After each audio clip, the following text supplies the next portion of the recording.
Hormuz दुनिया का वो समुद्री रास्ता जहां से पूरी दुनिया की सांसें यानी तेल और गैस की सप्लाई होती है। पेट्रोलियम प्रोडक्ट का सबसे बड़ा ट्रांजिट पॉइंट अब पूरी तरीके से बर्निंग पॉइंट दुनिया का बन चुका है। अमेरिका और ईरान दोनों आमने सामने हैं, दोनों की जिद एक है, होर्मुज़ पर कब्जा। हालात ये है कि सीज फायर की हवा निकल चुकी है, धमकियों का दौर खत्म हो चुका है और अब तो मिसाइलें हवा में बात कर रही हैं।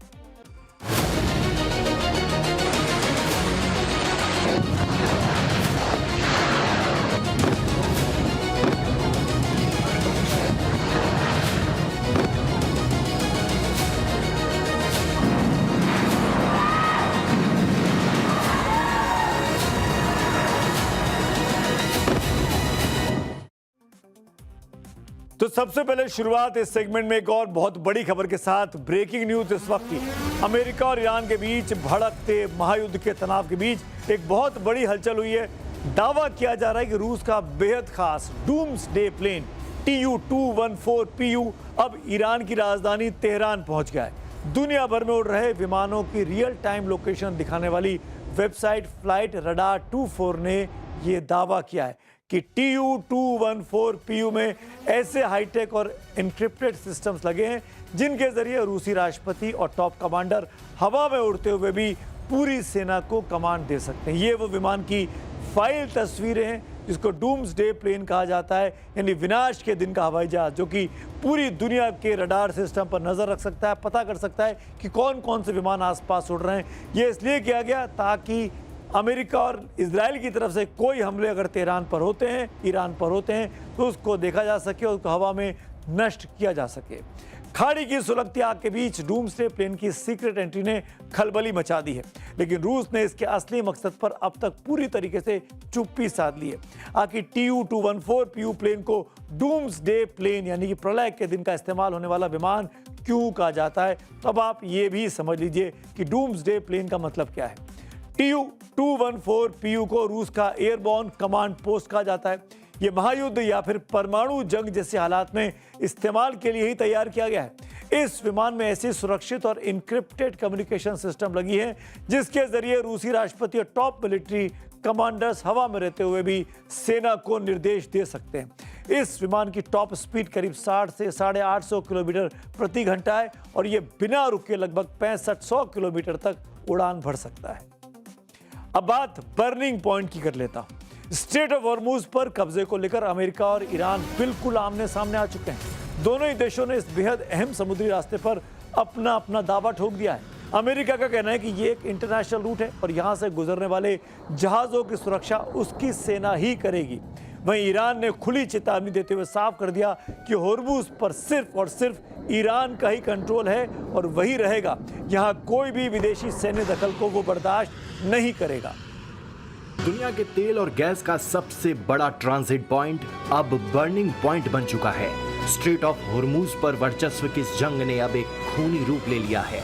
ईरान ने साफ कर दिया है कि वो होर्मुज़ को लेकर कोई समझौता नहीं करेगा, लेकिन अमेरिका को ये कतई मंजूर नहीं है। अमेरिका ने ईरान को उसी की भाषा में जवाब देने के लिए आज सुबह जो किया, उसने पूरे पश्चिम एशिया को हिला कर रख दिया है। अमेरिका ने ईरान के भीतर घुसकर अब तक का सबसे बड़ा एयर स्ट्राइक किया है। इस बार सिर्फ एक या दो शहर नहीं, बल्कि ईरान के पूरे दक्षिण और पश्चिमी हिस्से को टारगेट किया गया। ईरानी मीडिया खुद इस बात की गवाही दे रहा है कि अमेरिका ने इस बार तबाही का दायरा बहुत बढ़ा दिया है। मिसाइलों और बमों की बारिश से ईरान के कई शहर दहल उठे हैं। दावा है कि अमेरिका ने ईरान के किश्म, सिरीक, बंदर अब्बास, जास्क, बुशहर, खोंदाब, बंदर महशहर, बेहबहान, अंदिमेश्क, देजफुल, अहवाज, अबादान और खुर्रम शहर को निशाना बनाया। हालांकि वॉशिंगटन और तेहरान दोनों ने आधिकारिक तौर पर नुकसान का पूरा आंकड़ा दुनिया से छिपा रखा है, लेकिन आसमान से गिरता बारूद बता रहा है कि अमेरिका अब आर पार के मूड में है। अब आपको समझना चाहिए कि स्ट्रेट ऑफ होर्मुज़ यानी होर्मुज़ जलडमरू मध्य है क्या। ईरान और ओमान के बीच मौजूद स्ट्रेट ऑफ होर्मुज़ दुनिया का सबसे खतरनाक वॉर जोन बना हुआ है पिछले 3 महीनों से। आखिर बवाल क्यों है, अब आप इसको समझिए। दरअसल होता क्या है, स्ट्रेट ऑफ होर्मुज़ का ये मैं नक्शे पे आपको दिखाता हूँ, दुनिया के नक्शे पे है क्या चीज़। बर्निंग पॉइंट क्यों हम इसको कह रहे हैं कि यहाँ पर लगातार युद्ध चल रहा है इस जगह पर कब्जे को लेकर। ये जो स्ट्रेट ऑफ हॉर्मूज है, ये वो पॉइंट है जहाँ पर सबसे अधिक दुनिया का तेल है, गैस है, और जहाँ पर सब कुछ ईरान का मैक्सिमम ऑर्डर लगता है। इस इलाके पर तेल है ईरान के पास, और वो इराक, वो भी ईरान का दोस्त देश है। यहाँ पे कतर, यूएई, ये जो तमाम देश हैं, ये अमेरिका के मित्र देश है। ऐसे में ये जो जगह है, जो सबसे सक्रिय जगह है, स्टेट जिसको जलडमरू मध्य बोलते हैं, इस पर ईरान ने अपना कब्जा दिखाने की कोशिश की है। अमेरिका ये नहीं चाहता। अमेरिका चाहता है ये रास्ता खुला रहे, उसके मित्र देश यहाँ से व्यापार कर सके, मतलब अमेरिका व्यापार कर सके और ईरान का यहाँ कब्जा ना रहे। इसी को लेकर पूरी लड़ाई चल रही है। स्ट्रेट ऑफ हॉर्मूज ईरान और ओमान के बीच स्थित है। इसका उत्तरी किनारा ईरान के पास है, जबकि दक्षिणी किनारा ओमान के पास है। सबसे सक्रिय जगह पर इसकी चौड़ाई 39 किलोमीटर, ये जो चौड़ाई है 39 किलोमीटर के आसपास की है। शुरुआत में दोनों देशों का समुद्री क्षेत्र सिर्फ 3 नॉटिकल माइल तक माना जाता था, लेकिन बाद में समुद्री कानूनों में बदलाव के बाद ईरान और ओमान ने अपने अपने समुद्री क्षेत्र की सीमा बढ़ाकर 12-12 नॉटिकल माइल कर दी, यानी ओमान और ईरान अलग अलग। और अब करीब करीब 22 किलोमीटर तक ये इलाका आप इसको कह सकते हैं, यानी ये पूरा सकरा हिस्सा इन्हीं दोनों देशों के अधिकार क्षेत्र में आता है, जहां से जहाजों के गुजरने के लिए एक बेहद नैरो ट्रांजिट लेन बना है, बेहद नैरो, बहुत ही पतला सा। लेकिन 28 फरवरी को शुरू हुए युद्ध के बाद खेल पूरी तरीके से बदला। ईरान ने 4 मई को इस होरून पर एक नया नक्शा जारी कर दिया, जिसमें होर्मुज के पूरे सकरे हिस्से पर अपना कंट्रोल दिखा दिया यहाँ पर, और जिसके बाद अमेरिका ने इसे इंटरनेशनल रूट बताते हुए अपने फाइटर जेट्स तैनात कर दिया इस इलाके में। और इसी जगह पर कब्जे को लेकर अब लड़ाई तेज हो गई है। सवाल यह कि आखिर ईरान इतनी बड़ी जरूरत क्यों कर रहा है, क्यों वो अमेरिका और उसके सहयोगियों से एक साथ टकराना चाहता है।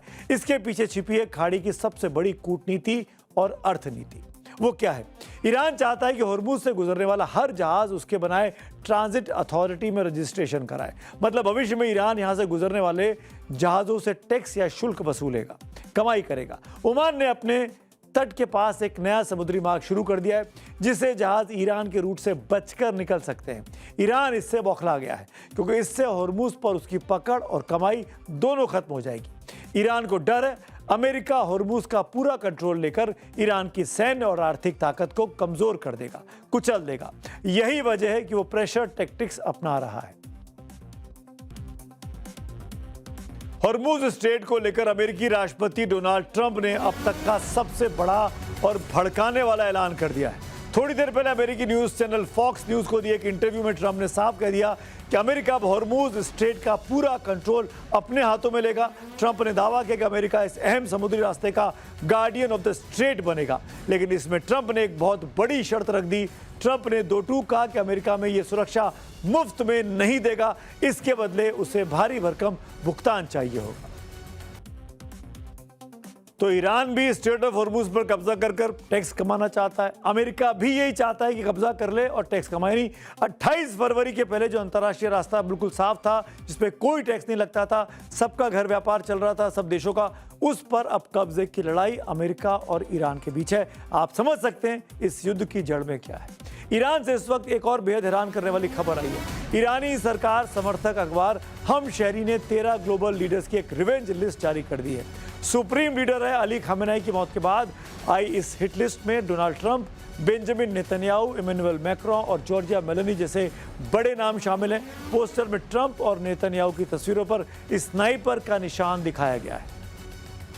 और कार्यक्रम के आखिर में आ गया हूं, रोज की तरह मेरा फेवरेट सेगमेंट यानी आपकी बात, पब्लिक व्यू। पीके की स्टोरी पर भूपेश मिश्रा का पोस्ट है।